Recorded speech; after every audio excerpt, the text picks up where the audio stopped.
On this vote, the ayes are 34, the noes are 16. The ayes have it, and the motion is agreed to.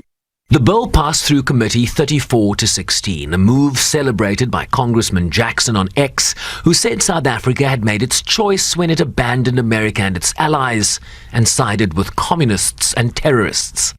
South Africa has enjoyed a rich partnership with the United States, particularly in terms of trade, counterterrorism cooperation, and global health. Recently, however, South Africa has abandoned America and our allies and increasingly aligned itself with our adversaries like China, Russia, Iran, and Iranian military proxies like Hamas. My bill, the U.S.-South Africa Bilateral Relations Review Act, will provide the President and the Secretary of State with the tools needed to conduct a full review of the U.S.-South Africa bilateral relationship and determine whether South Africa has engaged in activities that undermine United States national security or foreign policy interest. In addition, my bill will give the Trump administration the authorities needed to identify and sanction corrupt officials of the ANC and continue to align with China, Iran, Russia, and have abandoned the United States in the process. The legislation followed President Trump's executive order in February cutting off aid to South Africa, highlighting its foreign policy positions, including its accusation of genocide against Israel at the International Court of Justice, while creating a refugee program for white Afrikaners in the main. This is a targeted and overdue response to troubling shifts in South Africa's foreign policy under the African National Congress. Let me be clear that this bill is not anti-South Africa, it is pro-accountability. For too long, we've watched a key partner drift closer to authoritarian regimes, conducting joint military drills with Russia, strengthening economic and cybersecurity ties with the Kremlin and Beijing, and aligning with efforts to de-dollarize the global economy. These actions raise serious questions about the ANC's alignment with the democratic values and U.S. interests. But South Africa was not without support.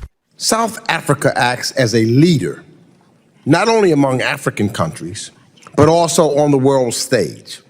As we have seen this year with the country's G20 presidency, we have a long history of partnership between our countries that I hope to see continue in the future, including with a successful handover as the United States assumes the G20 presidency next year.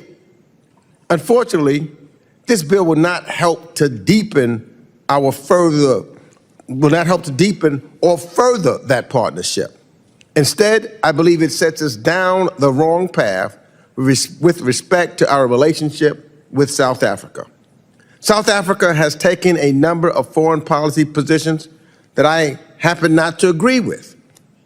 But in mature relations between countries, we can deal with those differences through diplomacy and dialogue. This legislation does just the opposite. Meeks strongly opposed the legislation, calling it unnecessary given the earlier targeting of South Africa by the White House.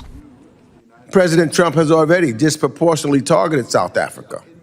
He's done this by trying to embarrass President Ramaphosa and the Oval Office with faulty evidence of purported atrocities in the country, by instituting an executive order cutting all U.S. assistance to the country and putting it in a place where special refugee resettlement programs for Afrikaners. And at the same time, he's blocking the resettlement of literally all other refugees to the United States. Refugees fleeing genocide in Sudan, not allowed. Refugees fleeing Russian bombardments in Ukraine, not allowed. Refugees fleeing political persecution in Venezuela, not allowed. This is glaring hypocrisy. And I do not believe Congress should further enable or double down on President Trump's misguided approach. When we disagree with our partners, including on the continent of Africa, we should handle that responsibly by using diplomacy and presenting convincing arguments. A similar bill to review the relationship between Pretoria and Washington did pass the Republican-led House last May during the last Congress, but was not taken up by the Democratic leadership of the Senate.